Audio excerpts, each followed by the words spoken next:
This is the new 2021 Highfield Sport 460, the big brother to the Sport 420. It has 9-passenger capacity and offers just a bit more space than the 420. But it still offers all of the same features we find on the rest of the Sport lineup. Luxury features such as premium double diamond stitched upholstery and soft EVA foam decking are common to all models. Check out this bow step. Not only does it have a low, smooth profile for easy reboarding from the beach, but notice the cleats fold flat and the nav lights are flush mounted, so there's nothing to trip over. Now this 460 has the same 19-inch tubes as its little brother the 420, and it has a fuel tank below deck, which means forward, unlike the 390, you actually have storage under the bow seat. Now, fuel tank below deck also provides plenty of capacity, but it distributes the fuel load over the entire boat. And that's pretty important in a boat at least 15 feet long. It provides much better balance. So we're going to be curious to get out on the water and see how this thing handles. The bow cushion doesn't provide the only storage. Obviously, with a console like this, you're going to have a little bit of storage. Now, mind you, it does share its space with the battery and the controls. But notice it's held up on 2 gas struts. You don't have to hold it up while you're working underneath. And with direct access under the console, it's going to be easy to add electronics down the road. Now, one of the really nice things when you get up into a 420 and a 460 is just how much deck space there is. There's an easy walk through to the helm and a little bit more beam in this broad helm seat. Now, the console here is actually shared between the 390, the 420, and the 460. So the pass-through between the 420 and the 460, it's definitely bigger on the 460. But it is big enough to mount a 7-inch chart plotter, which is really nice when you look at how they can spread the gauges away from the chart plotter.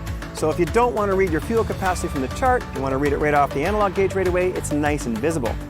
These sport models are fully featured and come with push-button LED switches at the helm, along with 12-volt accessory power and LED courtesy lighting as standard equipment. Now, the forward 2 compartments aren't the only storage on the boat. There is an enormous storage compartment underneath the helm seat, which is also held up on a gas strut, so you're not having to hold it up. And because this storage is above deck and the deck has floor drains, it is dry in there. Now, you'll notice a powder-coated arch on this boat, and it is an option, but it's one that I really like. For one, it's got an elevated cleat, and 2, it's got a fixed position for the 360 all-around navigation lights. You're not digging it out from under the helm seat. Now, if you don't choose the arch, you can get an optional ski pole for towing, but this also has an elevated tow point. Of course, Highfield only uses marine-grade aluminum in their hulls. But did you know they are chromated before powder coating for additional corrosion resistance? Even so, each sport model gets a protective keel guard to help prevent scratches, allowing you to beach this boat with confidence. And check out the extra large tow points that are welded to the hull, with inserts to protect the aluminum from rigid tow hooks. They even take the time to weld on a drain plug holder and external transducer mounts, so you don't have to drill any holes through the hull when adding electronics.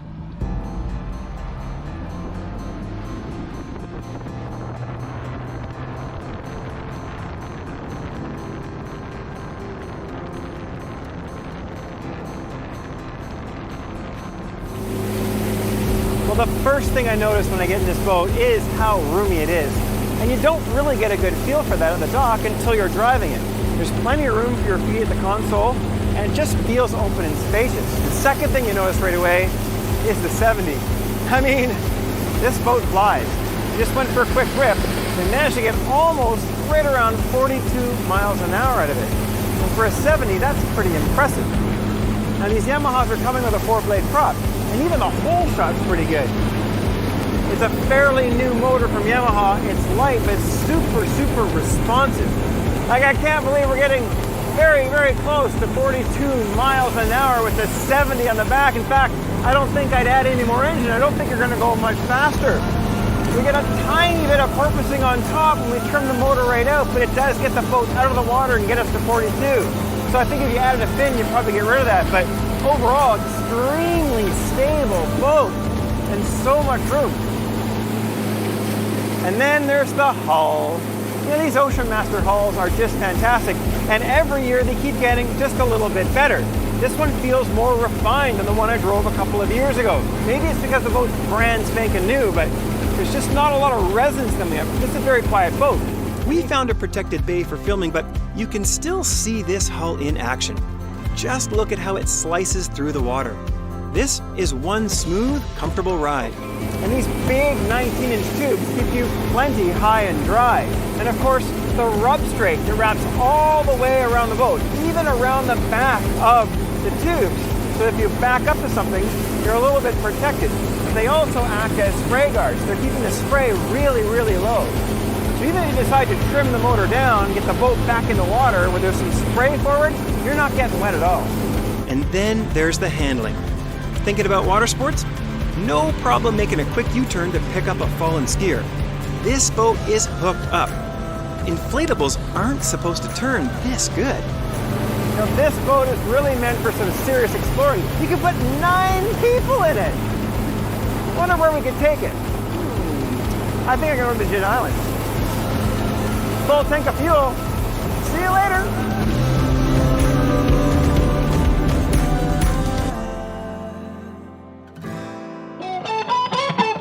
Never waste my time, you are I want. Neither of us wanna be alone.